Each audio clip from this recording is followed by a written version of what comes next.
Em nome do Pai, do Filho e do Espírito Santo. Amém. Que Jesus somos chamados a apresentar para a humanidade. A pergunta certa deveria ser: que mistério da vida de Cristo nós somos chamados a apresentar para a humanidade? Porque, claro, Cristo é um só. Mas cada carisma é chamado a apresentar uma parte da vida de Cristo, um mistério da vida de Cristo.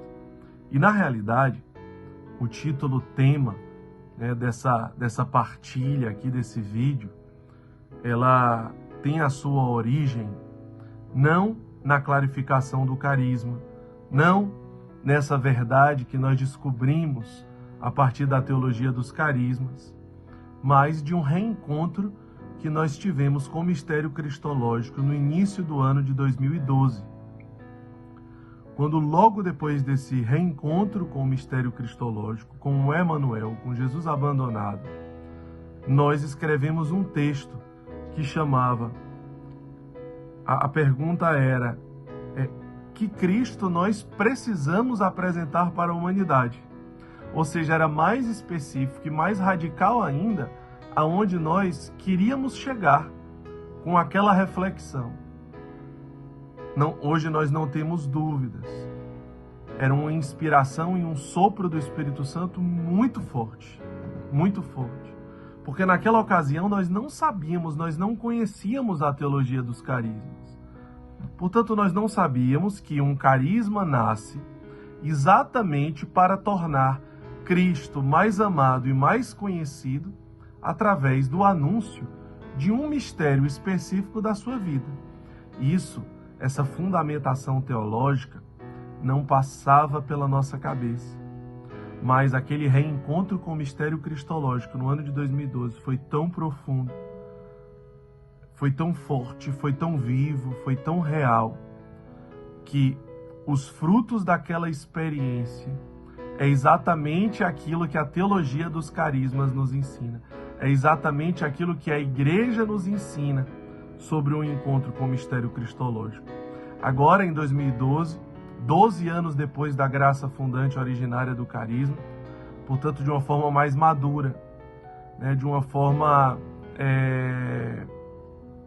mais preparada, haviam condições de um entendimento mais claro, embora ainda muito longe do entendimento que existe hoje, a partir da clarificação do carisma, do estudo, do aprofundamento da teologia dos carismas. Mas então, o que é esse movimento do Espírito de forma tão natural, tão concreta e tão clara, que nós estamos já partilhando aqui nesse vídeo? Nós só podemos amar aquilo que nós conhecemos. Se nós não conhecemos, nós não amamos. Portanto, se nós não conhecemos em plenitude, nós não podemos amar em plenitude. Então, se eu conheço alguns mistérios da vida de Cristo, mas um deles para mim é desconhecido, então eu não conheço o Cristo completo, eu não conheço o Cristo em plenitude. Portanto, é impossível eu amá-lo em plenitude. Se eu não conheço o Emanuel, se eu não conheço o Cristo abandonado, o Verbo encarnado, Mateus 25, aquele Deus que se faz carne, e não apenas há 2000 anos atrás, mas todos os dias, todos os instantes, em todos aqueles que mais sofrem, Deus, sendo também 100% homem, está ali sentindo na sua própria carne todas as dores da humanidade. Se eu não conheço esse Cristo, não porque eu li, não porque eu li na vida dos santos, não porque me disseram, não porque outros carismas vivem a experiência, mas porque os meus olhos viram, porque as minhas mãos tocaram. É um conhecimento muito mais profundo do que o intelectual. É um conhecimento da alma. A minha alma experimentou este Cristo. A minha alma tocou neste Cristo. Por isso eu o amo. Vejam, do mesmo jeito que nós, Obra Lumen, somos necessitados de beber de outros carismas, claro, de conviver, de beber, de experimentar, de se fazer onde nós vamos tocando e adentrando na vida de Cristo em plenitude, no corpo de Cristo em plenitude, que é a igreja, que se revela, que se manifesta através de cada carisma, de cada vocação, de cada expressão. Assim, um mistério da vida de Cristo também nos foi confiado. Por isso, aquela frase em 2012, que Cristo precisa ser apresentado para a humanidade. Quando você escuta isso a primeira vez, parece até que a pessoa que disse isso, ela pensava até que ela poderia estar absolutizando o anúncio a simplesmente uma parte da vida de Cristo, mas não é isso. De forma alguma, aquele coração ele perdeu a eclesialidade de entender que tudo faz parte do corpo de Cristo, tudo faz parte da igreja. Mas o ardor era tão grande, o inflamar era tão grande, porque os olhos viram mais uma vez, porque as mãos tocaram mais uma vez, porque a experiência sincera aconteceu que inflamou aqueles corações, aquelas vocações. Tanto que em 2012, nós estávamos já há 5 anos sem nem mesmo ter um grupo de oração para as pessoas mais antigas. Quem dera grupos vocacionais. Não tinham os Filhos da Luz, nem dever, nem postulantado, nem vocacional. Ou seja, realmente a graça de Deus. Realmente o mover do Espírito de Deus. E aí, aquele texto que Jesus precisa ser apresentado para a humanidade, o Renan, com muita sensibilidade ao carisma, ele fez um vídeo logo naquele mesmo ano. E o título do vídeo era que Jesus precisa ser apresentado para a humanidade. E ele foi pegando vários elementos daquele texto, onde nós colocamos várias estatísticas, onde nós trouxemos citações de George Carlin, um senhor ateu, agnóstico, que ele fazia vários questionamentos sobre a existência, sobre o amor de Deus. Onde ele colocava, e aquilo parecia um choque para nós, porque quantas pessoas, no fundo, também têm esses questionamentos, mas muitas vezes, pelo social, por aquilo que é apresentável, não tem coragem de colocar. Então a gente viu aquele senhor, ele colocando de uma forma tão dura, os questionamentos sobre aonde está Deus diante de tantos sofrimentos, aonde está Deus diante de tanta injustiça, guerras, fome, destruição, ódio, crimes, ao ponto até de, infelizmente, ironizar. E a gente vê aquela plateia inteira rindo, de muitas vezes blasfêmias contra Deus e contra o amor de Deus. Como isso fere o nosso coração, pois ele dizia, olha, guerra, fome, desnutrição e shows de patinação no gelo. Ele ia confrontando a morte, a dor, a injustiça, crianças inocentes sendo mortas, sem a oportunidade de serem amadas, e ao mesmo tempo os cristãos nem um pouco talvez preocupados, segundo a sua análise, segundo o seu julgamento. Mas, de fato, aquilo ia inquietando o nosso coração e nos fazia pensar, meu Deus, quantas pessoas não te conhecem de fato, Senhor? Quantas pessoas não te amam? Quantas pessoas conhecem só uma parte? E porque não conhecem outra parte, não te amam de verdade, ao ponto de te servir, ao ponto de ofertar a sua vida, de gastar a sua vida por amor a ti, Senhor. Questionam se de fato Deus é amor, porque não conseguem enxergar uma resposta diante de tanto sofrimento na vida humana e na história da vida humana. Não conseguem enxergar aonde estava Deus diante desses acontecimentos, diante dessa história, diante das injustiças. E aí um mistério da vida de Cristo vem responder: olha, simplesmente se sensibilizar com o sofrimento humano naqueles momentos, se esse é o seu questionamento, é muito pouco para Deus. É muito pouco para Deus. Ele, na realidade, mesmo sendo homem, ele se fez homem em todos os acontecimentos da história humana em que houve dor e sofrimento. Sim, se fez carne, se fez dor, se fez alimento.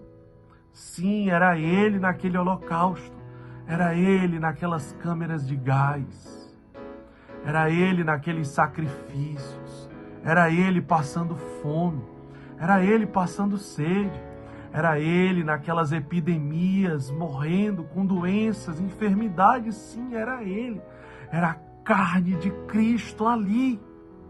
E isso nós podemos dizer porque não intelectualmente nós entendemos que Jesus instituiu a presença dele encarnada naqueles que sofrem, em Mateus 25, quando ele disse: foi a mim mesmo, era eu mesmo que estava ali, mas porque os nossos olhos viram, mas porque as nossas mãos tocaram.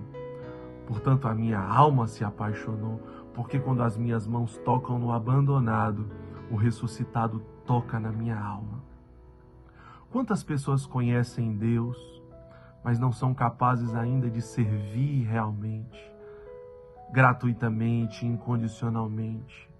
Quantas pessoas têm um chamado, uma vocação, mas não descobriram ainda, porque não foram ainda plenamente, completamente conquistadas por Deus?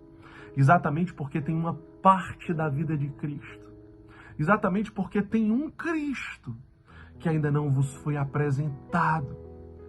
Porque ainda tem um mistério da vida de Cristo que continua escondido e não revelado e não manifesto.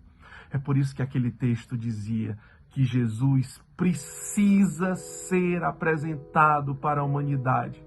Mais uma vez eu digo, não é porque nós queríamos absolutizar aquele mistério. Não é porque nós achávamos que o nosso mistério cristológico era o mais importante, até porque nós nem sabíamos que aquele era o nosso mistério cristológico. Nós simplesmente havíamos feito uma experiência de um reencontro com esse mistério da vida de Cristo.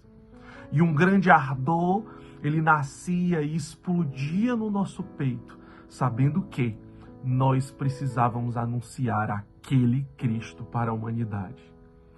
E quem diria que a igreja e a teologia dos carismas diz exatamente que um carisma nasce exatamente para tornar Cristo mais amado e conhecido através de um anúncio de um mistério específico da sua vida. Meus irmãos, é inacreditável como esse carisma de fato é um carisma, como esta vocação de fato é uma vocação.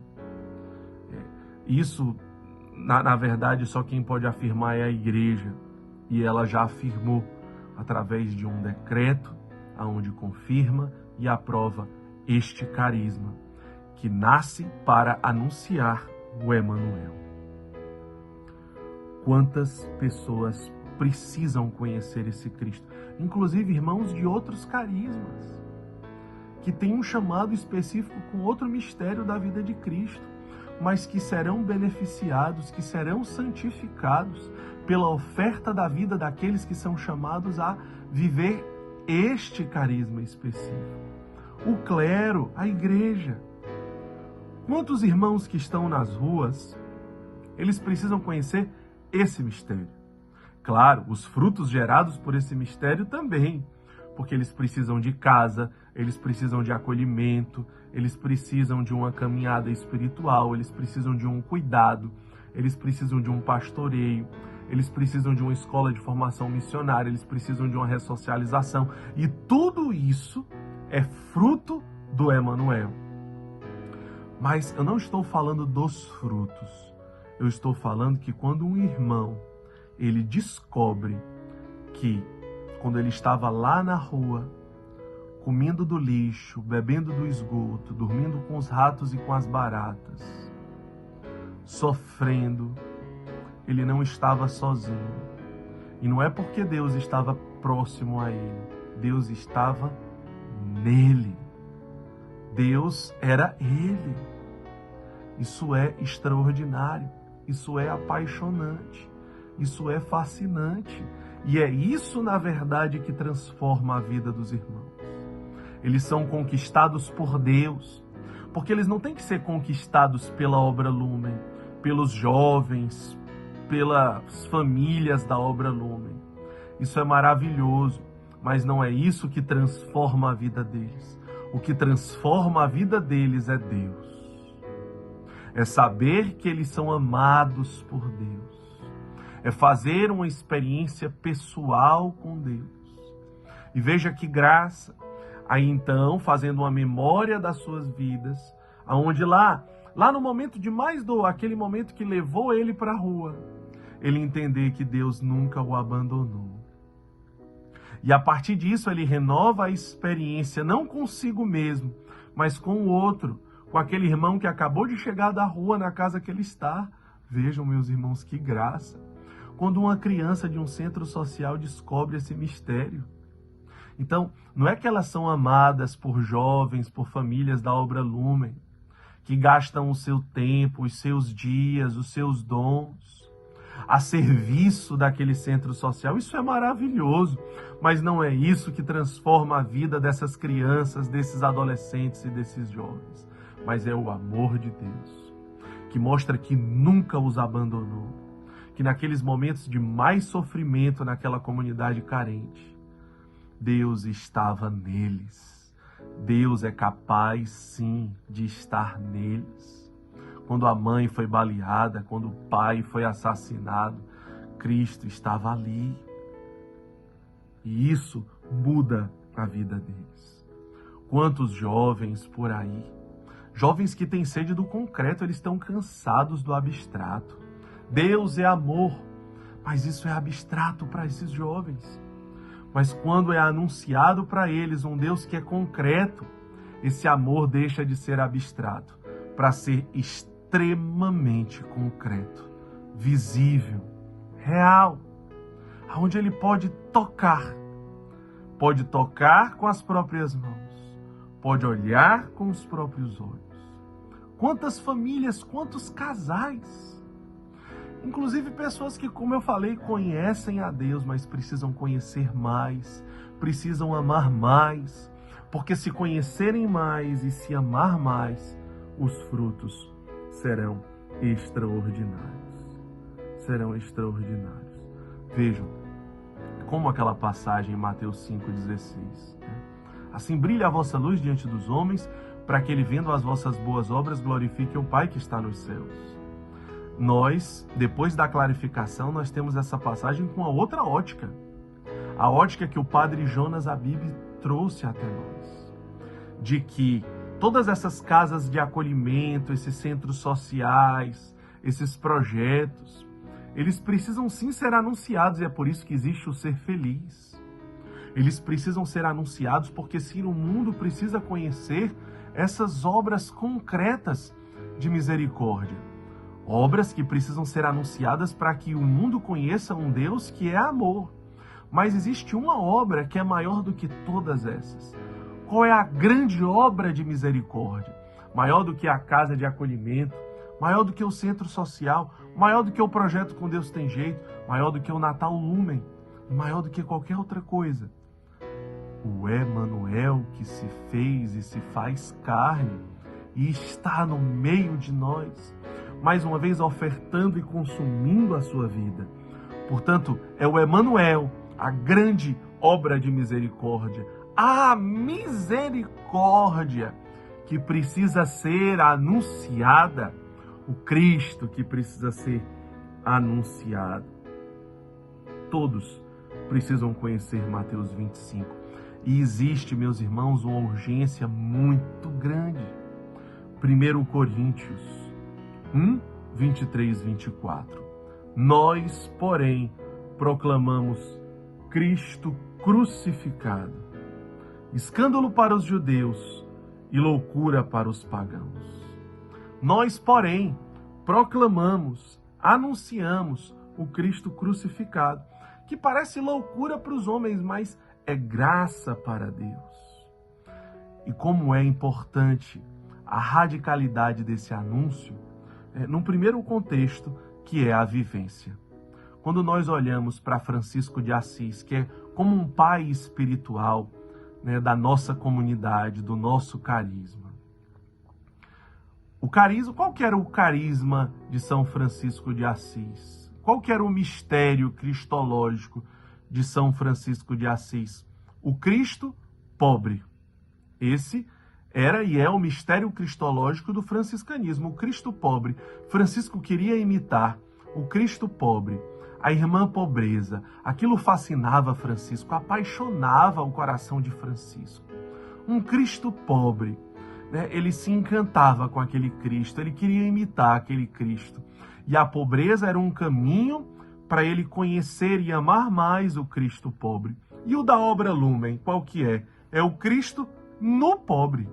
É o Emanuel, é o Verbo encarnado. É Jesus crucificado no pobre. É diferente, é um outro carisma, é um outro mistério cristológico. Claro, nós temos uma herança muito profunda de São Francisco de Assis, mas é um outro carisma da igreja. E da mesma forma que Francisco, ele vivia com tanta radicalidade aquilo que ele viveu, ao ponto de que, como que um jovem, ele resolve viver a pobreza e outros jovens do mundo inteiro resolvem seguir aquele outro jovem. É impressionante. Loucura para os homens, mas é graça para Deus, porque o inexplicável acontece. Exatamente porque quando um carisma, na sua originalidade, na sua essência, na sua integridade, ele é vivido com radicalidade. Radicalidade no sentido da raiz, não numa alienação, não numa coisa negativa, mas no sentido positivo, de se viver na raiz, de se viver na essência, na sua natureza, na sua identidade. Portanto, a primeira coisa para que esse anúncio ele aconteça como ele precisa acontecer, é que ele seja vivido na sua integridade, na sua essência, na sua natureza, como uma espiritualidade.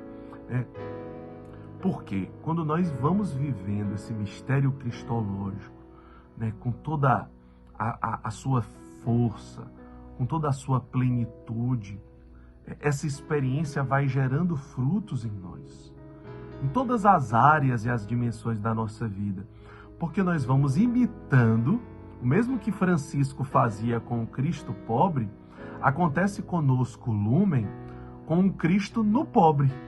Ou seja, o movimento do Emmanuel de Filipenses 2, um Deus que, mesmo sendo Deus, não se apega à sua condição divina e se faz carne.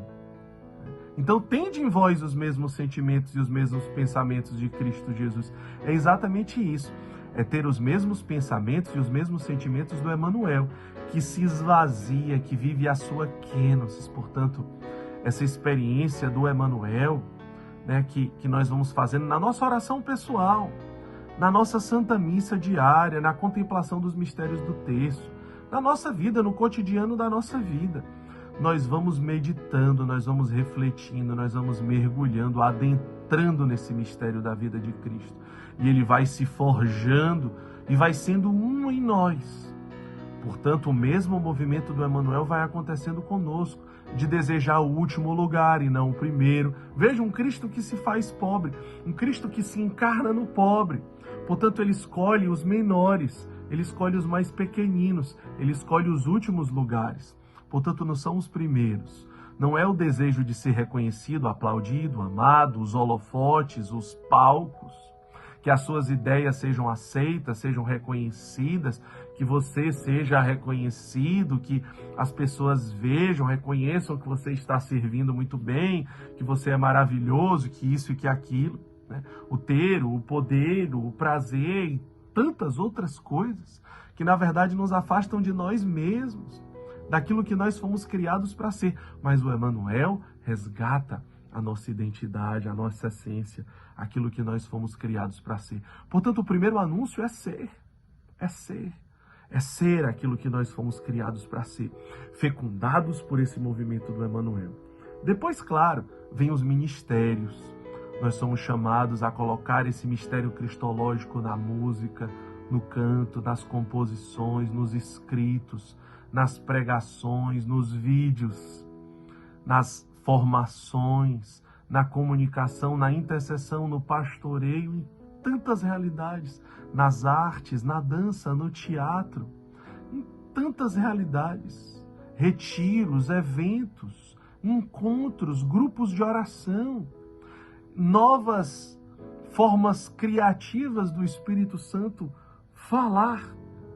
E aí a teologia dos carismas nos diz: nenhuma ação, que não seja fecundada pelo mistério cristológico daquele carisma poderá haver a fecundidade que Deus deseja.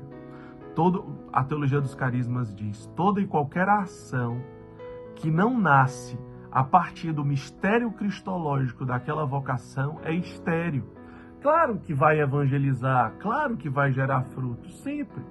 Mas se você enxerta o mistério cristológico, meu Deus, isso é potencializado em 10, 100, 1000, 1 milhão de vezes.